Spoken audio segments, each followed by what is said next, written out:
El gobierno en Rusia ha informado sobre la detención de 11 personas, incluidos los 4 directamente involucrados en el ataque que ha sido reclamado por el Estado Islámico. Sí, lo firma ISIS, Daesh, el Estado Islámico, el que generó pavor hace algunos años con atentados que se daban de manera pues muy civilina, sistemática, en distintas capitales de Europa en particular. Así se escucharon los disparos.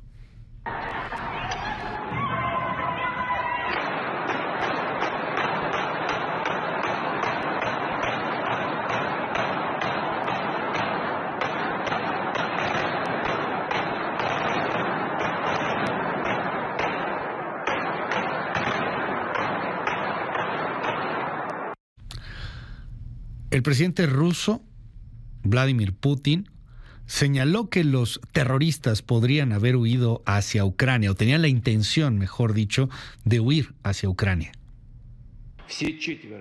Los 4 autores directos del atentado terrorista, los que dispararon y mataron a la gente, han sido encontrados y detenidos. Intentaban huir y se dirigían hacia Ucrania, donde, según la información preliminar, se les había preparado una ventana en el lado ucraniano para cruzar la frontera estatal. Se ha detenido a un total de 11 personas. La investigación y las fuerzas del orden harán todo lo posible para establecer todos los detalles del crimen.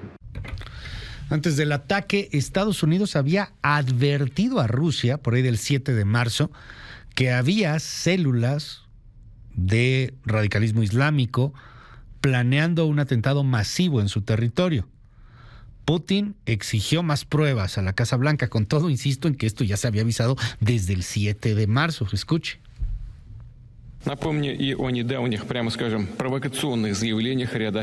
Me recuerda, lo voy a decir directamente, de las declaraciones provocativas de un cierto oficial de las estructuras de Occidente que hablaba de un potencial ataque terrorista a Rusia, lo que a todas luces es un obvio chantaje. Un chantaje, dice Vladimir Putin. Bueno, pues esto evidentemente no es un asunto menor, de una tragedia humanitaria de entrada. Son 137 personas que han sido asesinadas y pues juega y mueve mucho el tablero geopolítico que se discute y que se debate en estos momentos en el planeta. Le aprecio mucho a Fausto Pretelín que me tome esta comunicación. Fausto, te mando un abrazo. ¿Cómo estás? Igualmente, Luis. Muy bien, ¿y tú? ¿Qué tal? Buenos días, un abrazo. ¿Qué lees en todo este asunto? ¿Cómo ves el tema en un momento tan tenso para Rusia, con la guerra con Ucrania, con la elección estadounidense en puerta, etcétera? Bueno, mira, primero el entorno. Yo creo que ocurre 5 días después de haber sido electo Putin. Lo debilita, evidentemente, este golpe terrorista. Segundo, y no deja de impresionar la calidad de información e inteligencia que tiene Estados Unidos al haber advertido el 7 de marzo, como mencionabas, de que iba a ocurrir un ataque pues masivo inclusive en un teatro o en una sala musical. Eso también sorprende y eso le duele mucho a Putin, porque si es Estados Unidos o Reino Unido quien le está avisando de que va a ocurrir algo, pues es muy incómodo para él. Tercero, como dirían, pues éramos muchos y parió la abuela. Creo que la cantidad de problemas en los que está metido el presidente ruso en este momento es muy significativo. Digamos que el espacio, el perfil, el del terrorismo lo tenía muy vulnerable. Se ve que toda su capacidad de defensa iba sobre el tema de Ucrania y pues ahora se demuestra que digamos que descuidó este blanco, ¿no? El terrorismo. Y bueno, pues lo que sigue es que también desde Occidente quizás dejamos de conocer la existencia o la preexistencia del Estado Islámico después de lo ocurrido en Siria, sobre todo en la guerra civil, en donde pues trataron de formar un califato entre Siria e Irak, y nos hemos perdido mucha información respecto a lo que estaba sucediendo en Afganistán, porque es una de las vertientes del Estado Islámico en Afganistán, el que actuó el pasado viernes allá en Moscú. Sin embargo, es el mismo grupo que hizo un atentado en el aeropuerto de Kabul el día que Estados Unidos prácticamente abandonó Afganistán hace un par de años, y con este golpe, bueno, le están mandando un mensaje a Rusia que ya había recibido a un personaje de defensa de Afganistán en Rusia, en Kabul, en Moscú, como agregado de defensa en la embajada de Afganistán, y eso pues despierta mucho mucha rabia dentro del Estado Islámico, que tiene una pugna muy fuerte contra los talibanes, ¿no? Es algo bien interesante por la complejidad del tema.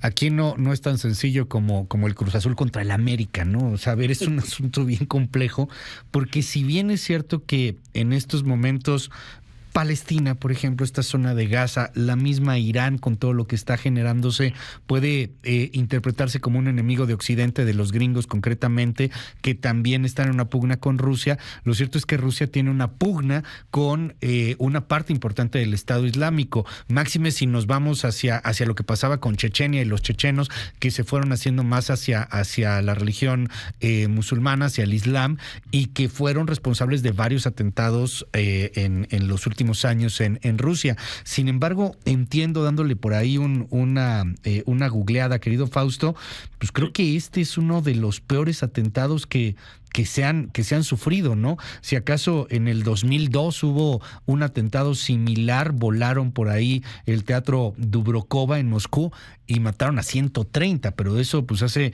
ya más de 20 años, y este aún así es más grande por el número de bajas. ¿Cómo juega este asunto, el tema Medio Oriente, más hablando en este punto de la Franja de Gaza, de Irán, que también está ahí levantando la ceja y generando un peligro para la zona? ¿Cómo juega? Bien me quedo con tu frase, éramos muchos y parió la abuela. Sí, mira, a ver, yo creo que como de telón de fondo está esta pugna entre chiitas y sunitas. El grupo del Estado Islámico, hay que decirlo, también fue financiado en inicios, es decir, estamos hablando hacia el 2013-2014 por Arabia Saudita, con el objeto precisamente, ellos sunitas, de combatir a los chiitas, es decir, a los iraníes y a todas las ramificaciones terroristas que están detrás de Irán. Ahora, de alguna forma, lo que hemos visto en los últimos años es serios combates entre el Estado Islámico y los talibanes, pero también está Al-Qaeda. Al-Qaeda, de alguna manera, no ataca en Irán, no ataca en Afganistán, tiene pactos con estos políticos de estos dos países, pero el Estado Islámico sí lo hace. El Estado Islámico, pues sabemos muy bien, Luis, desde que inició, muy sangriento, es de los primeros grupos que transmitía por redes sociales los atentados que hacía, o las decapitaciones que cometía, y en ese sentido sí, es una vertiente nueva, o más que nueva, que se agrega, ¿no?, a un conflicto, a un mapa muy conflictivo en términos geopolíticos, en donde las batallas que vienen pues serán muy serias, porque nada más sangriento que estar hablando de una batalla entre chiitas y sunitas. Creo que ese es uno de los elementos que sí habría que tomar mucho en cuenta, sobre todo de este lado de Occidente, que nos olvidamos, yo insisto, nos olvidamos de lo que ocurrió con Al-Qaeda al inicio de este siglo, después con el Estado Islámico en Siria, con una destrucción bárbara de monumentos históricos en Siria brutales, y justamente porque Rusia apoyó o apoya a Bashar al-Assad. Hay que recordar que Rusia tiene una estación militar allá en Siria. Es el único lugar fuera de Rusia, y quizás en África también, pues habla precisamente de que lo están involucrando al presidente ruso. Entonces, creo que esto sí es un golpe que lo va a debilitar, claro. Lo está debilitando internamente. Si tú te fijas, Estados Unidos salió de los primeros minutos a decir, inclusive Kamala Harris, ¿no? Aquí no nos hagamos bolas, son los del Estado Islámico los que reivindican este atentado. Sí, claro. No le quiera transferir la culpa a Ucrania, porque internamente le conviene al presidente ruso echarle la bola a Ucrania para de alguna manera intensificar su batalla, pero sobre todo justificar entre su población el hecho de que está bien el tema de la guerra. Pero internamente sí, los rusos seguramente están muy atemorizados por esto, y saben muy bien que que su presidente descuidó un blanco muy muy sensible como es el del Estado Islámico, ¿no? El hecho de que esto suceda poco después de la farsa de elección en Rusia, y es que pues, es una farsa de elección, todo el mundo sabía que iba a ganar Putin, o sea, no había ningún contrincante, gana con el 87%, 89%, una cosa por el estilo. ¿Influye en algo? ¿O se da por algo? ¿Tiene algo que ver? Lo de la farsa, pues mira, ahí sí no sé si tuviera algún mensaje o una vinculación.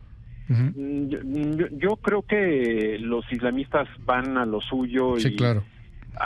Creo que tienen sus propios códigos, ¿no? Claro. Sí.